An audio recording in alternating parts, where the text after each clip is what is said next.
What is up, y'all? We're back here on the locker room. I'm your co-host, Jalen Henry, and this is my other co-host here, Zay. And welcome to the locker room. And before we start, if you also haven't checked out our main podcast, which is Word on the Street as well, go check that out. Link will be down below. We talk about basically everything on that one instead of one specific niche group. But this one, strictly sports, nothing else, just sports or anything related to it. So, Zay, what you want to talk about today? What's happening in this lovely sports world that we so much enjoy? Another day, another bullshit list has been put out. So far, two bullshit lists. I mean, I guess we'll start with the top 100 player list since that hasn't fully been out yet. I just want to talk about the 60 through 70 players that they put today. Floor is If I were yours. to ask you, if I were to ask you who you think are like a guaranteed top 10 players on this list, like in the top 10, what players come to mind that you think would be guaranteed top 10? Pat Mahomes, Miles Garrett, Lamar Jackson, Justin Jefferson, Jamar Chase, basically anybody that's within the top two, three players at their position, I would say is in the top Right. 10. So, as you said, the third name you said was Lamar Jackson. Right. Let me show you something. Let me show you something. This is absolutely ridiculous. Um, yeah, so let's just go ahead and share this really quick. Okay, Instagram. So you see this. I I'm. just want you to, Does that say 69? yeah, and you can see what his 2025 rank was. So a year ago, he was ranked the second overall player in the entire NFL. He's ranked at 69.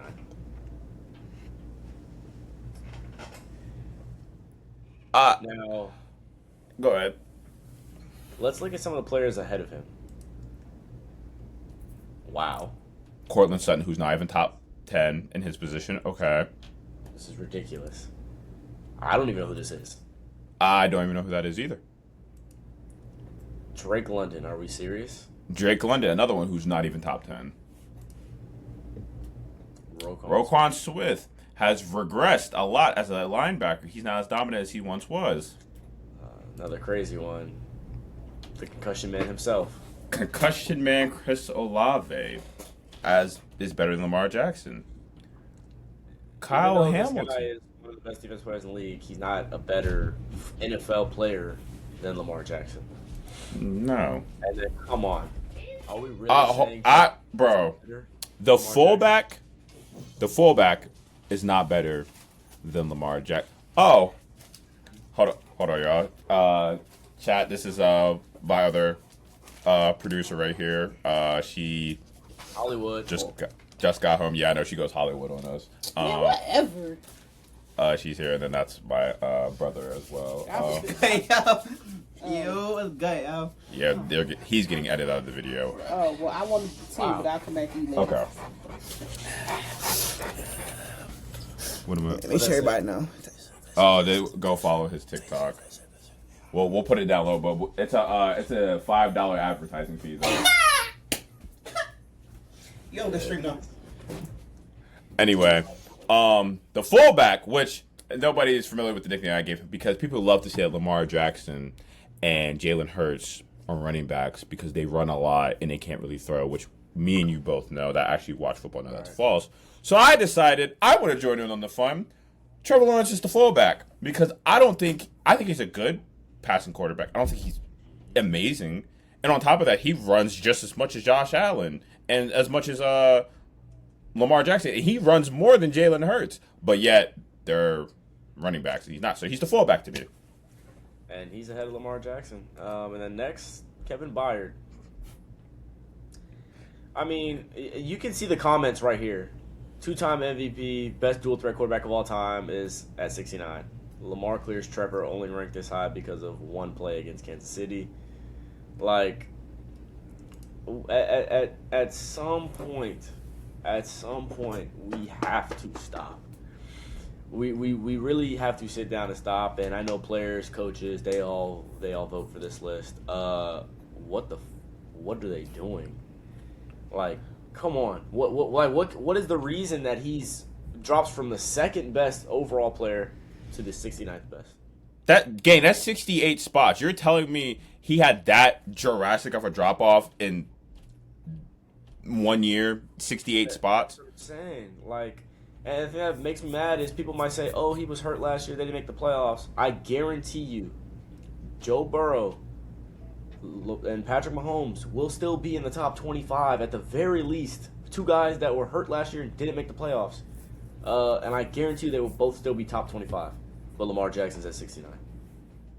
Mind you, and like with the Pat thing, it's whatever because like 2-time MVP, 3-time Super Bowl champion, whatever, fine.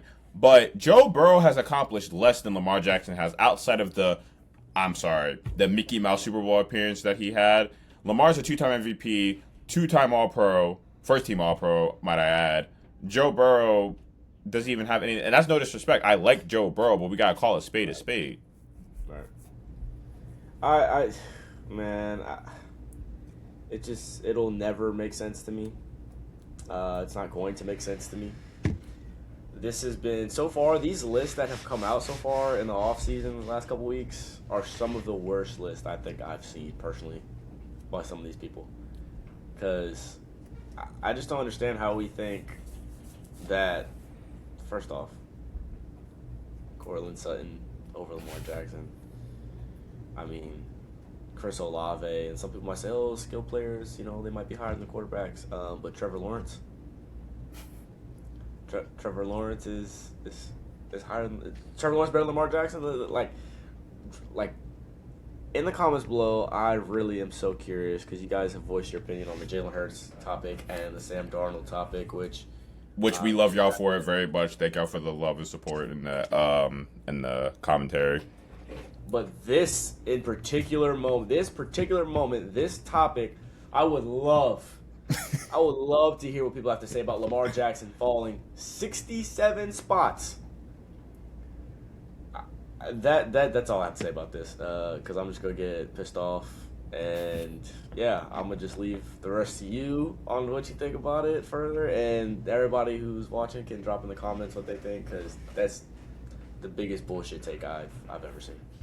So, I kind of have a crazy take. This may or may not give us some backlash, but I really don't care. Because this is about another list we were talking about. It was, not only was Colin Cowherd's list, it was a bunch of lists basically saying, oh, Josh Allen is seen as the best quarterback in the league. Then it goes Pat, some other guys, whatever the case may be. I just find it interesting. Now, I'm going to say this, and I need everyone to listen to this because everyone seems to skip past this part. In no world do I think Josh Allen is lower than 3 as the best quarterbacks in the NFL. I'm not saying that. Like, he's going to go down as one of the greatest arm talents, one of the greatest athletes at the position, things of that sort. But I'm going to say this. For somebody that has accomplished as little as Josh Allen has, he only has 1 MVP, which I don't think he deserved. He's never made it to a Super Bowl. I don't even think he's made it. No, he's made it to 1 conference championship back in 2020. It is 2026 now. Has always had a top 10 offense and a top 10 defense. But yet every time he loses, somehow it's never his fault. I think if Josh Allen was black, he would not have the same type of PR team. I'm sorry. I hate to bring race into sports. I really do. I try to avoid it at all costs. But what is the difference between Lamar Jackson and Josh Allen? And before I hear anyone say, oh, well, Josh is beating Lamar when it matters. Gang, Lamar Jackson had to deal with the second half of a tight end forgetting how to play football. He fumbled and dropped a 2-point conversion tying game that probably would have made them win against the Bills. And it's just funny. I love how hypothetical scenarios like that one where we're like, Josh Allen got sold, he probably would. Lamar Jackson got sold, he probably won that game. Just like, oh, you can't go off of hypotheticals, right? Right. But we love using hypotheticals when it's Josh versus Pat. Oh, if the defense wouldn't have sold Josh Allen, they would have won that game. Or, oh, if Dalton Kincaid doesn't drop that beautiful dime that he throws in the AFC Champion. Oh, sorry, he was in the AFC Championship game twice in 24. My apologies. But, if he wouldn't have dropped that, they probably would have won this game and this and that. So why is it that we get to use hypotheticals for Josh Allen, but we can't use hypotheticals for Lamar? I would argue that Lamar Jackson is a better passer. I'm not saying arm. I'm saying Lamar Jackson is a better passer than Josh Allen. And not only that, he's a greater runner of the football. Josh Allen may be harder to bring down, but if I need an explosive run to get me some yards, give me Lamar Jackson. Like, I just don't understand. He's a 2-time MVP. We just talked about it earlier. He had a season where he threw 4 interceptions all year, gang. 4 interceptions.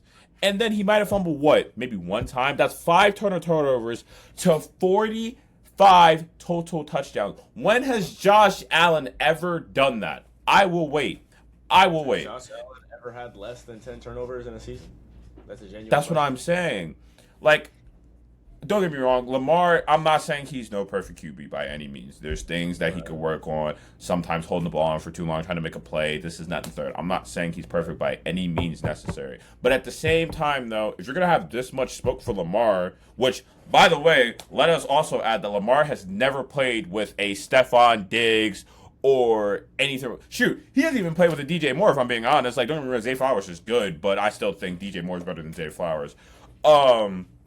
He's never played with that, and people love to bring up the fact of, but he's always had the number 1 rushing attack. Let me ask you a question.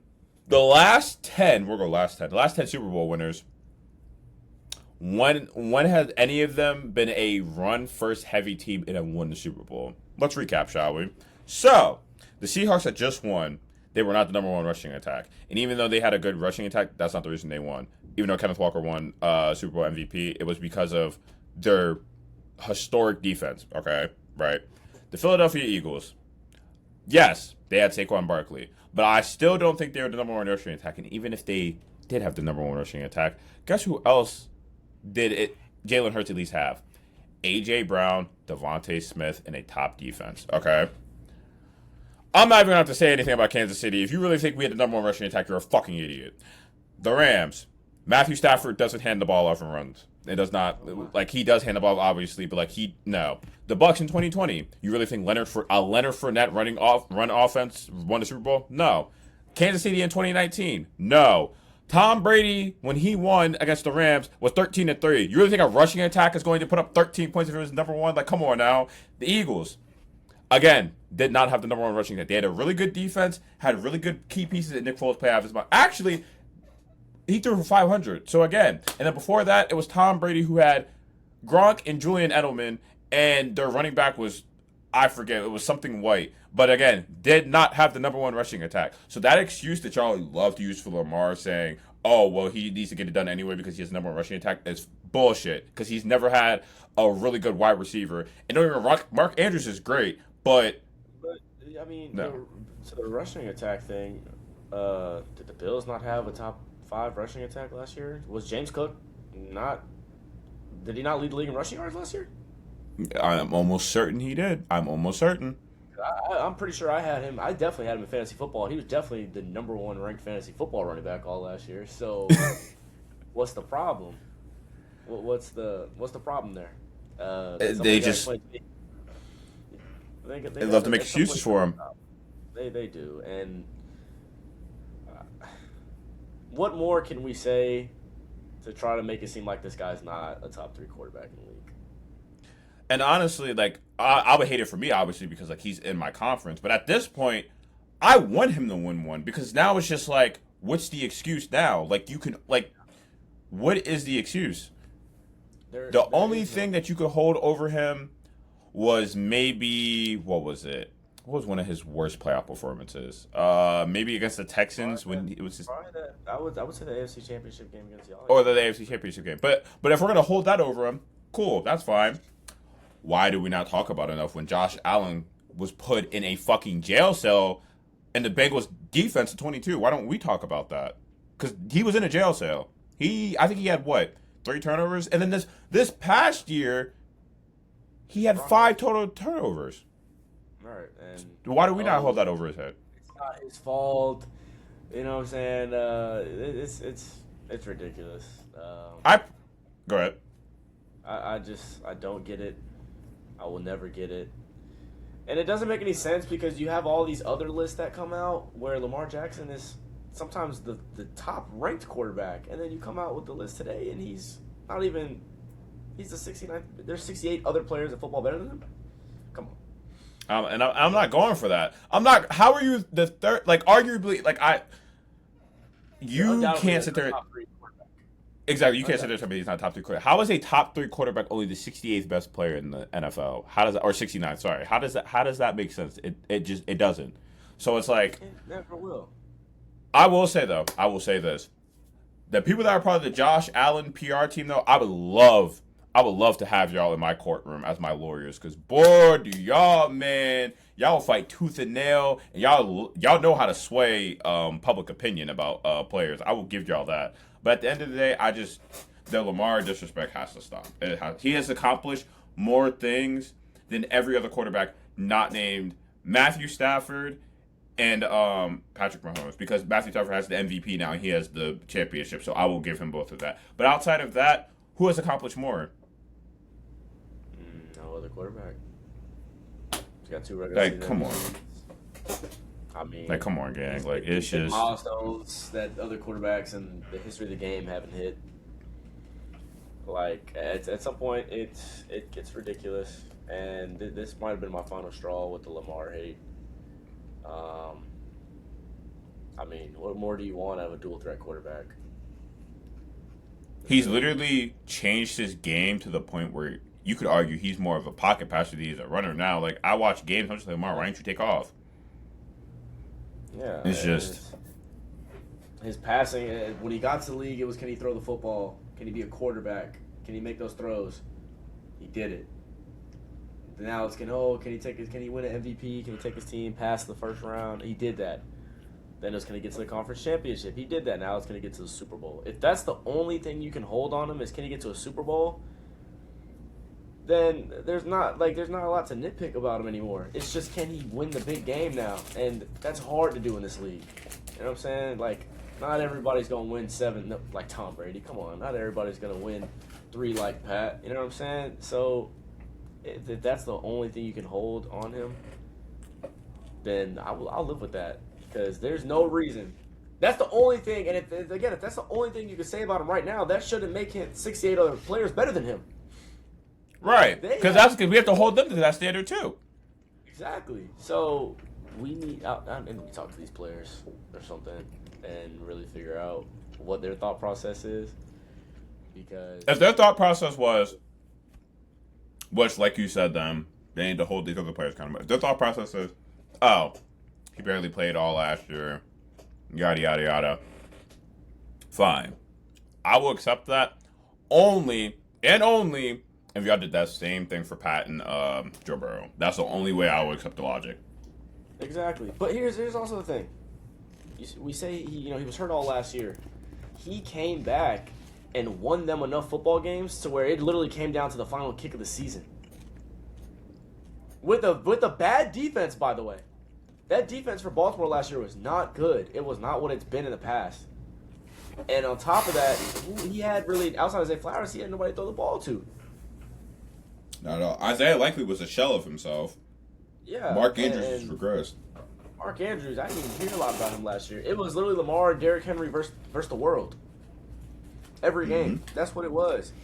And yeah, he still put them in a position to win, to get to the playoffs, and it came down to a guy who doesn't really miss kicks often miss a field goal. Like, come on. My thing is, like, if you put Lamar on that Jaguars team. They're going to the Super Bowl. They're going to the Super Bowl. Exactly. You put Trevor Lawrence on the Ravens, they don't make the playoffs.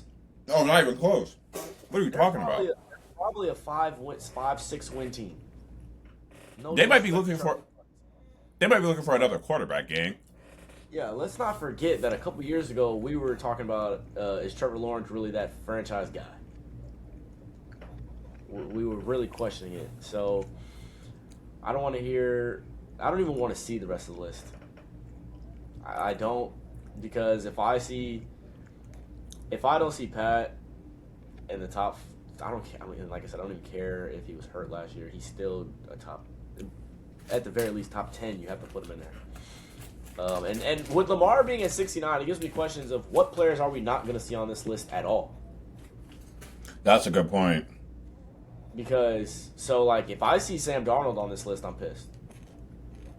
If I see, like, I don't know if he was already on. I didn't look at, like, 80 through 70 and 90 through 100. I didn't look at that yet. But if I see Sam Darnold higher than Lamar Jackson, I'm, boy. I tell you something, but it's like, also you got other players, like, where would Jared Goff land? Where would a Baker Mayfield land now? Well, is Baker Mayfield? I think actually Baker was in the 80s. I think he was. Like you did say that. So Baker's at 80. I shouldn't see Sam Darnold on this list at all if he's been on there already or not. But that also leads me to where's my quarterback at? Is he in the top 100? I know he was hurt basically all last year, but there's guys on here now that I'm questioning, are they going to be on this list? Because he's so low on the list. I think it's extremely disrespectful to Lamar at this point for what he's done in his career. And it's not his fault that he happens to run into Patrick Mahomes. No, this is literally no glaze either. That he happens to run into Patrick Mahomes in 23. Because that doesn't happen. They're going to the Super Bowl, and I truly believe they're waxing the 49ers, to be honest with you. Yep. I agree. And It's just... they're going to say what they want about Lamar Jackson. But I you know, and all the people that say Lamar is this and that and don't like him, I bet he'd be the first quarterback y'all take in fantasy. Yo! I bet Lamar Jackson be the first quarterback off the board for in y'all fantasy drafts, but y'all be the main people talking about. So he not a top quarterback. He not good. Zay, I'll do you one better. If half of the people that talk all this shit about Lamar Jackson, if their team traded from him right now, they're happy as shit and they're saying they're winning the Super Bowl. How much you want on it?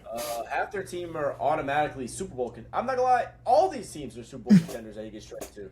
There's literally not one team. Like, name me a team. You could literally name any team, really. Every team in his division, he would make a Super Bowl contender.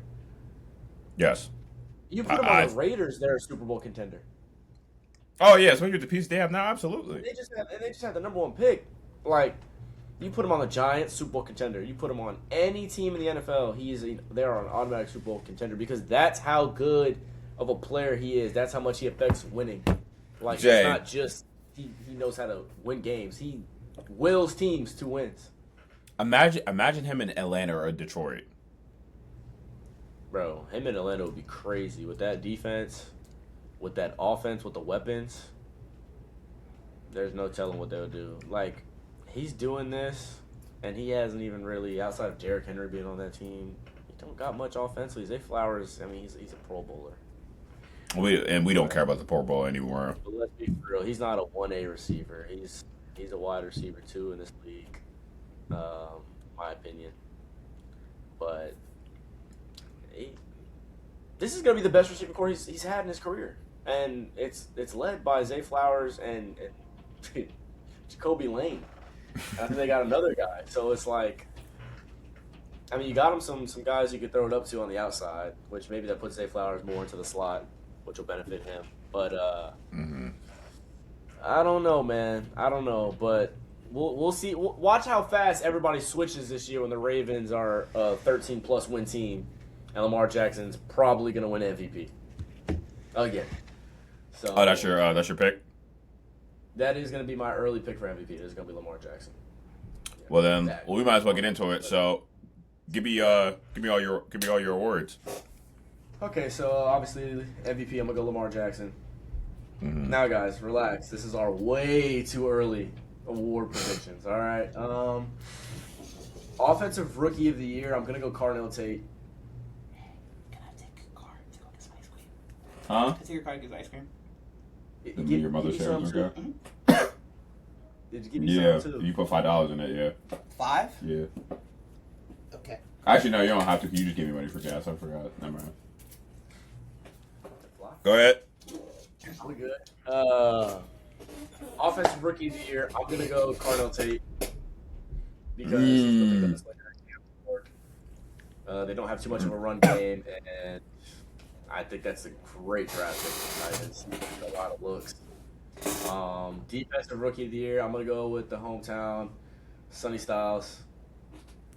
Shout out Sonny Styles and the Commanders. I think he is just, as the quarterback of our defense, he's gonna not only get to the quarterback, he's gonna force turnovers, and he's gonna lead the team in tackles. To me,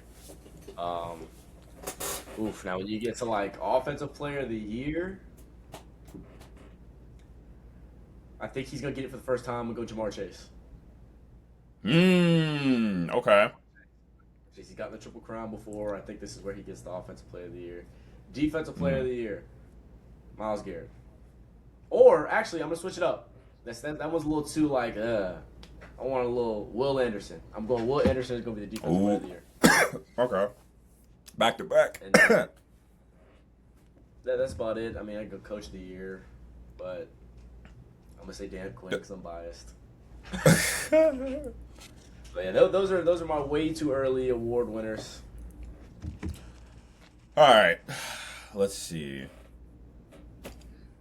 So this is like my biased pick, but not really biased because like I feel like picking him is not really biased. I'm gonna go Pat. Honorable mention though. I think this could hear me out. Might be your Joe Burrow wins MVP. I like it. And you could argue the same reason that you have him winning, the same reason I have Lamar winning it. The schedule's easy. They both got something to prove. So I like it. And you know, he has your offensive player of the year pick as a target, so Yeah. and I think their completion rate is like one of the the best defense the Bengals have had since Joe Burrow was drafted. So this should be a really good year. Yeah. I don't know the stat off the top of my head, but Jamar Chase and Joe Burrow's connection, I think, is one of the highest percentage completion percentage like in history when it comes to like a wide receiver quarterback duo. So Right. yeah. My defensive player of the year. Do I go Will? I think I have to go Will. I love the way Will plays. Hot take. No. Actually, I'm going to go crazy. Give me Aiden Hutchinson. I think since the Lions defense hasn't, since that Lions team hasn't improved as much as they needed to, I think that defense is going to have to carry a really unnecessary like load since the lack of draft capital that the Lions capitalized on, and I think he's going to have a monster year. I like his game a lot. I just think he's a really good speed rusher and he's a really good power rusher as well. That's my pick for defensive player of the year. Offensive player of the year. I'm gonna give it to Justin Jefferson. He has a semi-decent quarterback, and we've seen what he has done with a semi-decent quarterback in Kirk Cousins. This man literally almost went for 2K. I like that pick. Offensive rookie of the year, I think I might piggyback off. No. I like Jeremiah Love. I think they're going to use that man everywhere out in Arizona, not that they don't have a quarterback. And I'm thinking about it, on top of that, too, their pass game is not going to be crazy, so they're going to have to hand the ball off. I got Jeremiah Love for that. Defensive rookie of the year, I think it's going to be Ruben Bain. Now, hear me out. I like that. I think during draft day, my man was so pissed that he fell as far as he did. I think in the back of his mind, he thought at the very least he's a top 7 pick. No doubt about it. And I forget what pick the Buccaneers picked. I think it was like, what, 12, 13? Oh, it's lower than that? Yeah, so I think in the back of his mind, he's like, oh, y'all pissed me off, y'all disrespected me. I was really one of the best edge rushers last year, and I'm at pick 16. So that's my defensive rookie of the year. I wanted to say Delane, but it's kind of hard for a quarterback to win defensive rookie of the year or defensive player of the year. You have to really, like, lock shit up. Yeah, you got to be shut down. Coach of the year, I can even be biased towards my guy, even if I wanted to, because they never voted him for whatever reason, even though we've had the best records in the league. So I think I'm going to go with hot take. Give me a variable, man. They got A.J. Brown. Drake May's looking to bounce back from the that Super Bowl loss. Now everybody's coming for his head, saying that They don't think he's a good quarterback. I think this group is going to have a nice little turnaround, and I could see them winning probably like 13, 12 games, especially in that weak AFC East division right now. Because I don't think the Bills, even though we're going to talk about this in a second, I don't think the Bills are going to be as dominant as they once were. The Dolphins are kind of in rebuild mode right now, and it's the Jets. So piggybacking off of that, how you feel about that division? We spoke on it a little bit last episode on briefly who we have in the playoffs on the AFC. Let's break down just our flat out who we think as of right now are going to be the playoff teams in each conference. And you can start off. We'll start off with the AFC. You said I can start off? Yeah, go ahead. Okay, so I have the New England Patriots, the Baltimore Ravens, Cincinnati Bengals. I think the Texans will make it. The Jags will probably make it. Actually, no. I don't know. Give me a second. But I'm going to go back to that. I think the 3 teams in the AFC West division make it. Now, it's a toss-up because I'm at 6 teams right now. It's a toss-up between the Jags and the Texans. I like the David Montgomery pickup for the Texans. I really do. That's going to help their run game. I just don't know how the offensive line is going to be. I really don't. I don't know how CJ is going to bounce back from the year that he had last year, which I kind of give him grace for because we both know having a shitty offensive line, that does a lot to a quarterback. It makes your internal clock speed up. Your footwork's not going to be right because your clock is sped up. It's just you're not trusting reads because you're worrying about getting hit all the time. So but the Jaguars, they have a great defense, but I'll go Jaguars. I think the Texans missed the playoffs barely. So those are my teams in the AFC. Okay. We're pretty much on par. I got the Patriots as a lock. Mm-hmm. I don't think there's a competition for their division, honestly. I think they're 3 games better than the Bills at the very least. Mm-hmm. For the West, I have y'all winning the division, the Chiefs, so I'll put them in there. Mm-hmm. And then that AFC South is so close, but I'm going to go with the Texans. I just think the defense is just going to get better. It's just going to be better than they were last year. They get Nico back. You'll have Tank Dell back. And hopefully some of those younger guys like Higgins and Noel get better. David Montgomery will help. You still got the same backs as well from last year. Woody Marks. So it's at 3. I'm going to go with the Bengals winning the AFC North. So those are my 4 division winners. And then the wild cards, I got the Ravens. Mm-hmm. I got the Jaguars. And then I'm going to go with the Chargers. So those are my 7 teams for the AFC. So you have the Broncos missing the playoffs. I do. I trust Justin Herbert over Bo Nix. That's all it comes down to for me. So. And I already know people are going to be hating. Bo Nix has made it farther than Justin Herbert. Give Justin Herbert that Broncos team, and I would bet all the money in my savings account that they would have made it to the Super Bowl. Yeah, they would have won. They would have won on, and they would have had a showdown of showdowns versus the Seahawks. Exactly. I think Bo Nix, and we've talked about this. I think Bo Nix benefits off of having a really good run game and being a really good game manager. I mean, I think that's just the moral of the story. He's made some great throws. Don't get me wrong, but I have never seen in a position where it was like, oh, Bo Nix really won the Broncos that game. I was like, no, I've never, He's a game manager. He's a Kirk Cousins. Yeah, we talked about that. He's a Kirk Cousins. He's a Kirk Cousins and he's a Sam Darnold. I mean, absolutely. Can he get a team like the Broncos if he has the right pieces on offense and has that kind of defense? Of course, he can get you to a Super Bowl. A lot of quarterbacks can with that team. But other than that, he can also lose you games with that. Even though you have that kind of team, he can still lose you games and cost you games. So that's just it for me. It's just Justin Herbert, to me, is a better quarterback than Bo Nix, and I trust him more. Yeah. We can go NFC. I'm going to let you go first since I went first for AFC.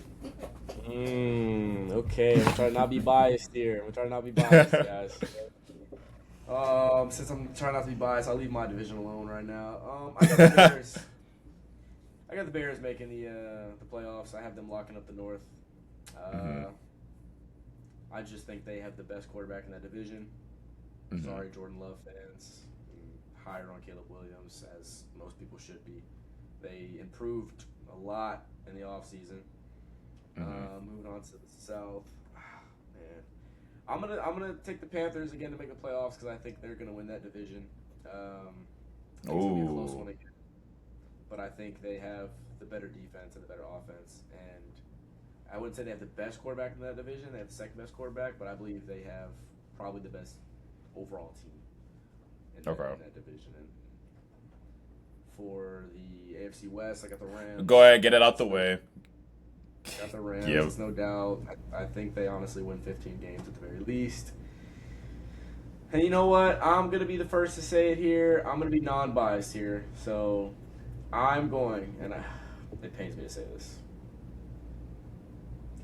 It pains me to say this so much. I'm going to take the Cowboys to make the playoffs. They're going to win the NFC East. Oh. Obviously, they're going to have the best passing attack in football. Their running attack was actually pretty good last year. They're going to have the best offense in football, I believe. Their defense just has to be middle of the pack. That's it. That's all that defense has to do because that offense is so explosive. They'll put up 30, but can you hold teams under 30? That's all you got to do. So I think that's my 4 division winners. So it's my 4 locks. Wild card. I got the Eagles making the playoffs. I have us making the playoffs. So I have 3 teams from our division making the playoffs. And then I have the Seahawks getting in there as well. So that's my 7. Seahawks, Rams, Panthers, Bears, Philly, Dallas, and Washington. That's my NFC playoff prediction. No 49ers. No, I think Mike Evans will fuck up his hamstring in about the first 3 weeks. McCaffrey will have some kind of ankle injury. Brock Purdy will hurt something up in this area. Defense, they lost D. Winters. They're losing guys. Every year they just lose more and more pieces. George Kittle is coming off a torn Achilles. We don't know when he's going to be back. So I forgot about that. That's a great point. That's a great point. I didn't even think about that. All right. So I'm going to start with your division. So I think this is going to be this is going to be a 2-parter just because of the hypotheticals that we've talked about in the last episode. So I think if y'all don't get Brandon Ayuk, I still have the Eagles. I really do. I know the passing attack has some question marks right now, and we don't know how the offensive coordinator is going to be. But I just think that defense and some of the guys that they've brought in, some of the guys that they still have, and on top of that, Cooper DeJean going to safety, filling that hole that they needed, and then just putting Tariq Woolen and Quinyon Mitchell on the outside. Even though Tariq Woolen is not necessarily a man corner, I think Vic Fangio plays a lot of zone for the most part, so he can kind of disguise him. And he's one of the best zone corners in the league. It's just a matter of when you go man, can he hold it down, or can the pass rush get there for him so he doesn't have to hold it down that long? So I have the Philadelphia Eagles. Now, if y'all do get Brandon Ayuk, I have y'all winning the division off of the simple fact of y'all literally spent the house on defense this year. And like I showed you before, your team historically has had one of the worst defenses in the league. So you upgrade on that, even though you guys were top 10 in sacks last year, which is fucking crazy. How you guys were that ass on defense is beyond it. And I sent it to you. I said, wow, I didn't even know that. So that just shows how bad everything else behind was. That's how bad the secondary was. And then that also just goes to show how bad our offense was. Right, because they keep giving the team the ball back. Numbers, they keep getting the ball, and obviously when you don't have 5 on the field, we're not going to produce.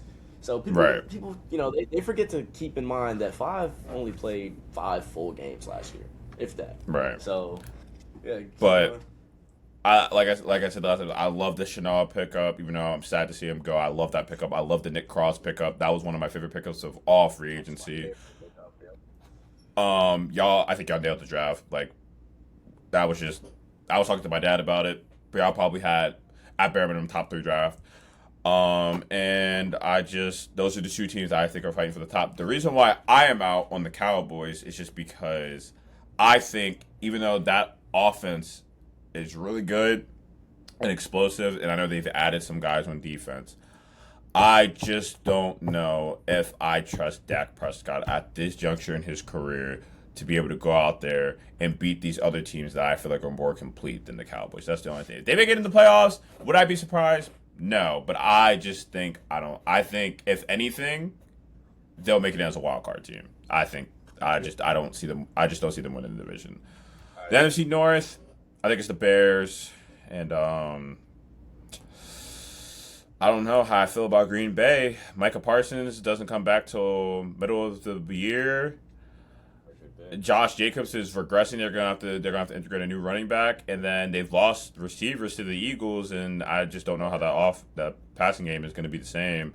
And can Jordan Love take that step as a passer? Because same with Bo Nix. Even though I feel like Bo Nix not Bo Nix. Sorry. Even though I think Jordan Love is a better passer and has a better arm than Bo Nix, I think Jordan Love a good amount of time benefits off of having a good run game, which is why he's able to make the throws that he does and things of that sort. So for me, Jordan Love has to limit the turnovers. That's what he struggled with every stage of his career.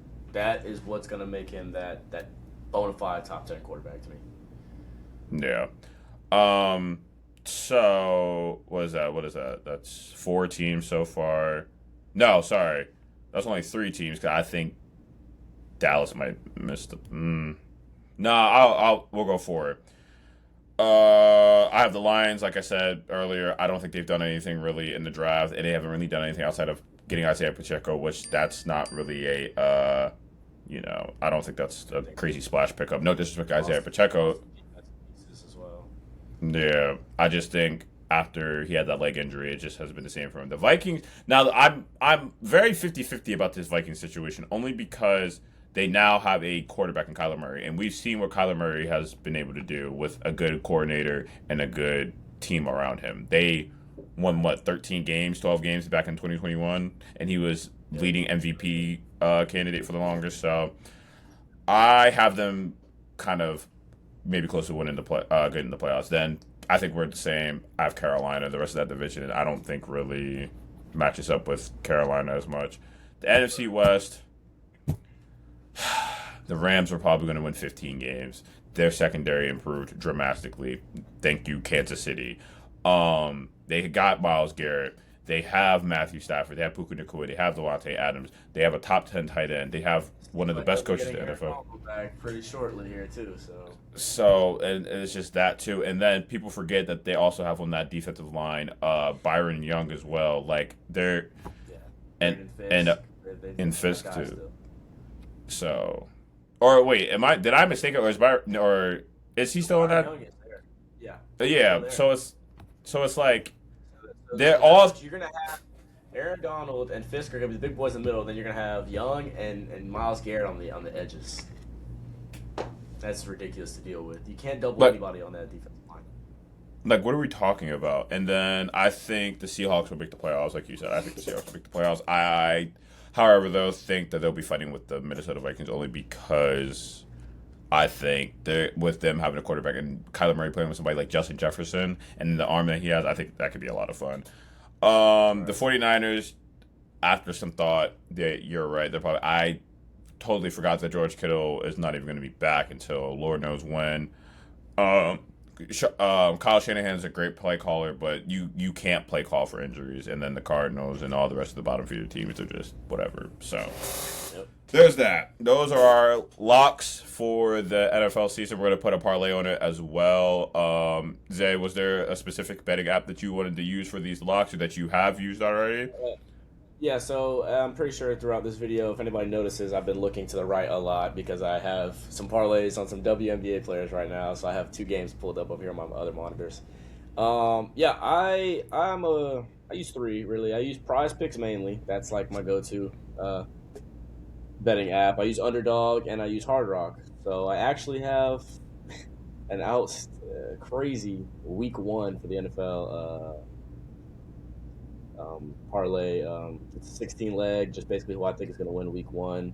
We'll get into that closer when week 1 comes. But yeah, man, if anybody wants to follow our picks on whatever betting app we do, I will try to on my end because I know you're where you're at, so you don't have every betting app. Whereas I'm in Florida, I have to think of all of them. I will try to get out as many of the parlays that I do. So if any of you guys are interested in just following what we think, for every sport. We do MLB, we do WNBA, we do NBA, and then football's here. And then I've recently dabbled into even tennis. And any sports bettors in here watching this, if y'all want to share your parlays, what you have, you could drop those, send them to us, whatever. We'll post them on our YouTube on the community section, and then we'll post them on Instagram as well. And yeah, so that's I'm real big in the sports betting as well, guys. It keeps us engaged. Yeah, he does the sports betting. However, and I lose too much to even dabble in it. Maybe, I mean, I have a pretty good job right now, and I have a pretty good career going on right now. So I'm going to be making a good amount of money. So maybe a $5 bet here and there won't really cost me anything as much. But I just I don't know. We shall see. Like you said though, we bet on multiple sports, and I wanted to touch a little bit on the NBA again. We talked about it earlier with LeBron and his decisions and things of that sort, but I kind of just want to touch on just what's what I'm looking for, just like the dynamic of the NBA right now, what it's looking like as far as the championship just ending. I know we talked about it last episode already, but who we have just making the playoffs in the West and who we have making the playoffs in the East. And then before we start, I would just like to say there's another podcast that was out there. I'm not going to say their name because no free advertising over here. But they had the Detroit Pistons as the 8th best team in the NBA, which I thought was really interesting. And we're going to get into that on why I think it's interesting after we give our predictions who's making the playoffs. So, Zay, I wanted to start with you to start in the West. Since your favorite players in the West, who do you think is going to be in the playoffs? Wow, this is going to be literally my first time even thinking about this. I haven't thought about the NBA whatsoever. Right on the spot too. I would just go ahead and throw my 4 locks in there, and it's OKC, San Antonio, Denver, and the Lakers. Those are my 4 locks. Actually, my 5 locks are Minnesota. And then I'm going to be super biased here, and I'm going to go with Phoenix. Or not Phoenix, I'm sorry. I'm going to go with Portland just because of the Ja Morant addition. I think he's got something to prove. Dame's coming back. They were a 7 seed already without Dame and Ja, and you add both those guys. So I'm just going to stop at 6 teams because I don't want to talk about play-in at all. So those are my 6 locks for the playoffs in the West right now. Am I doing this right now too? I'll do the West, and then I'll start with the East. So the West, I would say the Lakers, Thunder, the Spurs, the Timberwolves. I think the Trailblazers will make it. I'm missing a team, aren't I? I can't think right now. I have a phone for a reason. Let's see. Oh, and Denver. I think those teams. Actually, nah. Fuck Denver.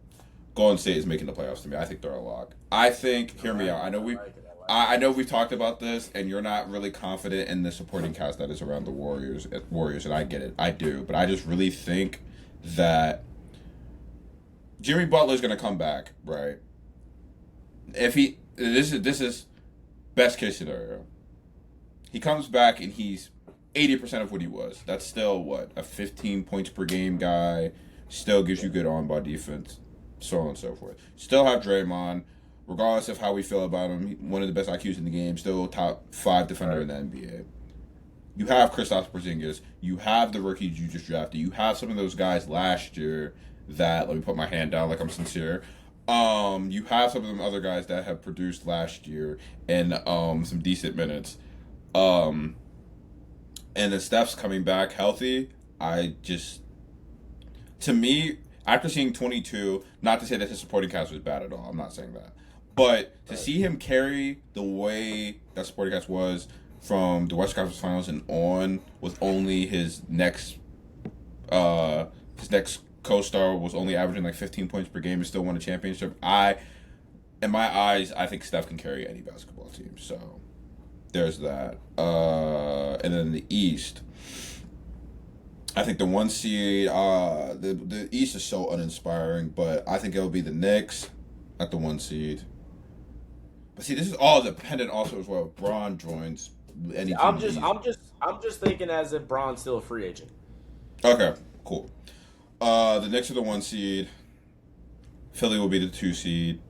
I still got the Pistons as a 3 seed. I don't care what anyone says. I know we thought we quote unquote might be losing Jalen Duren, and we didn't necessarily improve a lot. But here's the thing, though: we drafted another guard to pair with Cade. We got John Collins. Also, on top of that, we've retained Duncan Robinson and a couple of other guys. I just feel as though we won 60 games last year and was the number 1 seed with not really that much complete of a roster. How are we going to have a drop off from the 1st seed to the 8th seed, regardless of how much better these other teams got? So I think we'll be a 3rd seed. Then after that, I think it'll be Cleveland, Toronto, and I think Boston will be a lock as well.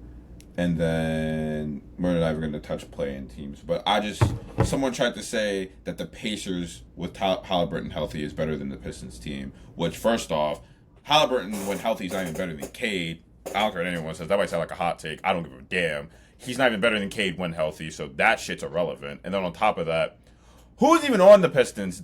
I mean, not on the Pistons. Who's even on the Pacers? Because the last time that they were successful and almost made it to the final, or no, did make it to the finals. I apologize.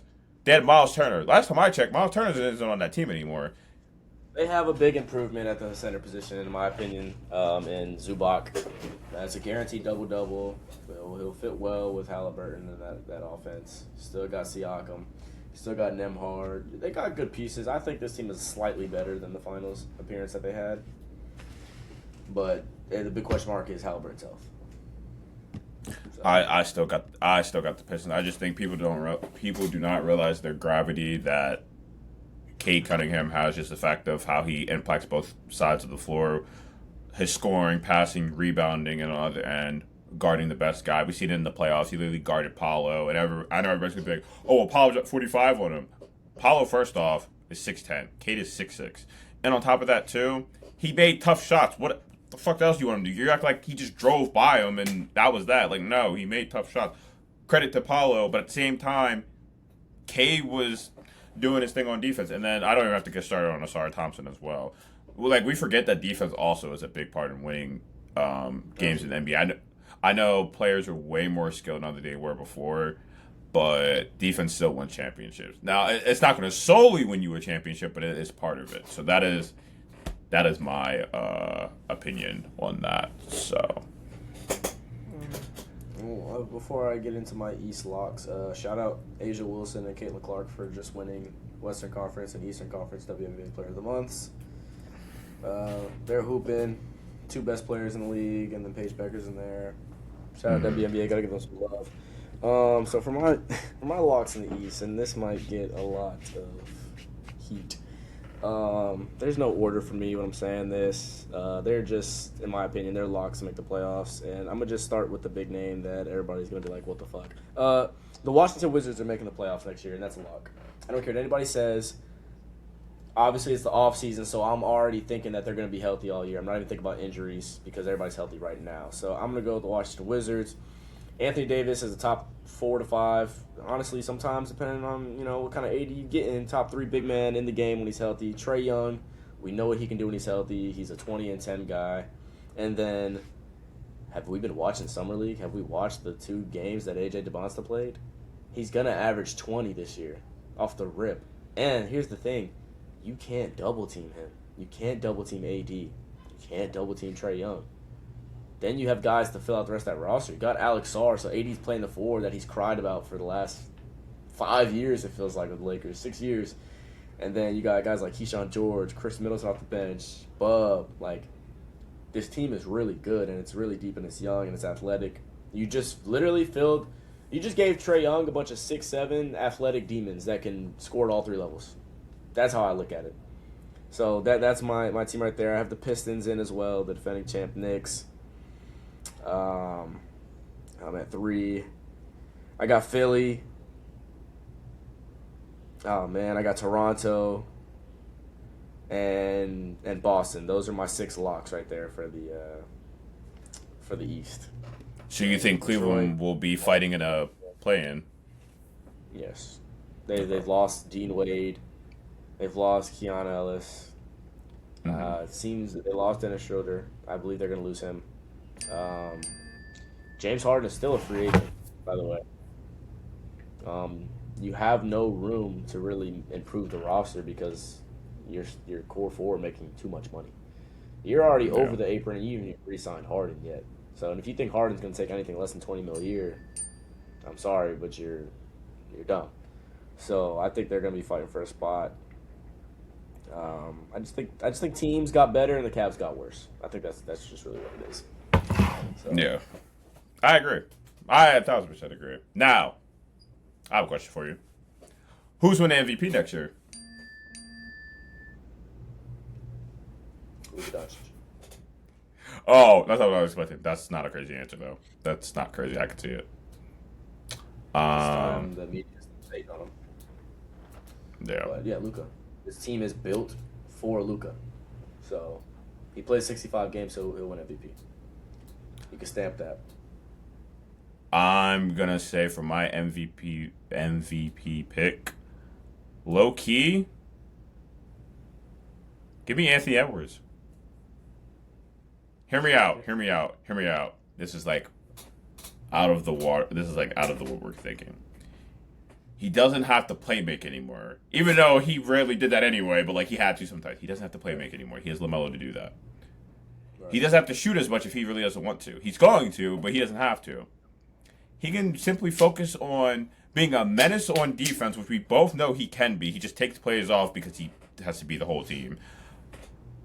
And he can also score. He can literally just be a two-way three-point shot creator. That's literally all he could be. And I think, what was he averaging? Close to 30 last year? Yeah, I believe about 29. And then you add LaMelo, that's another 5 1-year record. As much as I hate him, you still have Rudy Gobert and the anchor helping you become one of the best defenders. And then you still have Jaden McDaniels. Does it suck that Naz Reid left? Absolutely. But I think just the pairing, I just think the pairing between Anthony Edwards and LaMelo is going to be box office, and I think it's really going to help. Those names you just mentioned is why I think that is the perfect place for LeBron. Just rewind. Like, if you could pick the perfect guy to plug in to a LaMelo Ball, Anthony Edwards, McDaniels, and Rudy lineup, it would be LeBron. Yeah, at this moment, of free agency. So, and then you got Io off the bench, and I've heard, obviously I don't know how true it is, but I've heard they could bring on Lonzo Ball just to bring in some guard depth with DiVincenzo being out next year. Mm-hmm. So obviously LaMelo have chemistry, and again, that's another team with high-level IQ basketball players that can run up and down the floor and play both ends and score at all 3 levels. Here's the thing too, but here's the thing as well. Even if you don't get LeBron, right? It's going to sound really biased because I love Lonzo. You can plug Lonzo in at the starting point guard position. You can just move LaMelo to shooting guard. Like, it doesn't matter. It's positions basketball in the NBA at the end of the day. They have the size, Exactly. Or Anthony Edwards can play the 2 and LaMelo plays 3. It doesn't matter. It's possessionless at this point. Right. And then it moves McDaniels down at the 4. He basically plays the 4 in the playoffs at this point anyway because he has to guard like forwards and guards at this point, so he can't, And then Rudy Gobert. Yeah, and let's not forget, they have Terrence Shannon still on that roster. Oh, right. I forgot about him. Before he got into some legal trouble, he was probably going to be a top 5 pick in his draft class. So, and when he needed to step up against Denver last year in the series, he stepped up big time. So people really forget about that. So let's keep that in mind too. They have the depth that they need. They just need a guy to plug into that starting lineup that they already have. And to me, LeBron is the perfect person. I can see that. My question for you, this is completely off of the Timberwolves. What is going to happen with the Los Angeles Clippers? I think they're in the most interesting spot in the NBA right now, only because they've given up so much draft capital because of a guy that was there that they were trying to please, who all in all is no longer there anymore. And I'm not even sure, or maybe the Paul George trade is complete and they have some of their draft picks back now. I'm just curious to see what's going to happen with them now. I think with how bad they blew their future. They've done a great job so far in making up for it. Their draft pick they got this year, the kid's gonna be good. He's gonna be special. He can shoot the hell out of the ball. He can score at all 3 levels. You get Brandon Ingram whenever that trade is official. You get Brandon Ingram. You have Benedict Mathurin. You have some young talent now that can develop into something. Honestly, it's for Benedict Mathurin. To me, it's a chance to finally prove that he can take that step and be a third option or second option on a team. Like I said, the rookie will be good. It's just really how long is that GM and owner going to be okay with being bad? That's what it is to me. How long are you going to be able to sit there and be like, okay, we have to trust the rebuild? Yeah. Will it be long? Who knows? It should be. It should be a 3-year rebuild. They should be bad for the next 3 to 5 years. Oh, you think 3 to 5? Yeah, they don't have anything really. Brandon Ingram will be your best player next year. That says enough. No disrespect, Brandon Ingram. I think he's good. You know, he's from Duke and all that, but he'll give you 24. He'll give you 20, 25 a game, but he's not gonna lead you to the playoffs. I don't even think he'll lead you to the play-in spot as your best player. But I just think they'll be bad for that amount of years. If they draft right, okay, that could change. Mm-hmm. But I don't know how much of their own draft capital they own. I don't know either. I know. I've seen a post where it was like the Paul George trade is finally completed. Like after this year, after the Thunder drafted their guys, they're like, okay, it's complete now. The trade is over. The Clippers, I think, correct me if I'm wrong, but I think they have all their draft picks. I believe. Did the Raptors? About the time frame they should be getting their own draft picks back. So. Did the Raptors give up draft capital to get Kawhi Leonard or no? I think it was just Brandon Ingram in like 2 seconds. Okay. What about when Zubac went to the Pacers? Was that purely a free agent signing, or did they trade Zubac? They traded him, and that's how they got the rookie they got this year at pick 6 or 4, I believe. Okay. All right. So I mean, yeah, it's going to come down to how well they draft. It's going to come down to draft, and they're in LA, so the market and free agency will be good. Yeah. Just hey, can you draft well? That's what it's going to come down to me. I think the history of the Clippers, they're not terrible at drafting. They're not great. They're not terrible either. Like they've drafted Blake Griffin. They've drafted DeAndre Jordan. They've drafted Shai Gilgeous-Alexander. But more times they than know not, how to draft. They just give up those young pieces to let them develop for guys that can win now, and that's where they've messed up. Yeah, because their best players that has been on that team have all been through trade acquisitions or have been through signings. Kawhi, Paul George, Chris Paul. So it's just a matter of how they draft and if they can find that next like cornerstone for their team. Because I don't think even with the kid that you said that you drafted, as of right now, they don't have that cornerstone piece as of right now. So I don't know. Should be interesting. Should be very interesting. Rebuild time for the Clippers, man. It's a lot. They should have been rebuilding after Chris Paul left, but I digress. I think that'll conclude the locker room segment. Zay, you have any last things? Any MLB, NFL, NBA, WNBA, tennis that you've got into now? The World Cup, anything? Just share your thoughts on these players that we're talking about, these teams that we're talking about, and like I said, don't be afraid to voice your opinion and tell us how you feel. Because at the end of the day, it's just opinions on this sports stuff. And then back to the parlays, Prize Picks, Underdog, Hard Rock, TJs, any of those, feel free to drop down your picks of the day on our Instagram page, on our TikTok page, even down on the YouTube community page. We'll drop ours as we put our bets in and all that. And yeah, just even your predictions on what the season will look like. How you think the second half of the season for MLB will go, how the start of the NFL season will go. And I mean, hey, if you like me, you watch WNBA, and let me know your thoughts on the WNBA season so far. So WNBA thing. I think Paige Bueckers is the best player in WNBA, but that's neither here nor there. And I've been thinking that for a while now. But yeah, so that will be episode 2 of The Locker Room. And then as well, like I said, if y'all can also follow our connected podcast account of Word on the Street, that will be episode 8 now that we just did. So we got 8 and 2, so 11 episodes so far as this podcast as a whole. So very grateful for the opportunity to be able to do this, and I'm very grateful that people are actually being receptive and commenting and showing their opinions and liking and things of that sort. So I definitely appreciate that. Our handles will be down below, and also the locker room will be down below, and then also Word on the Street will be somewhere in this video as well. That includes the locker room, and we will talk to y'all later.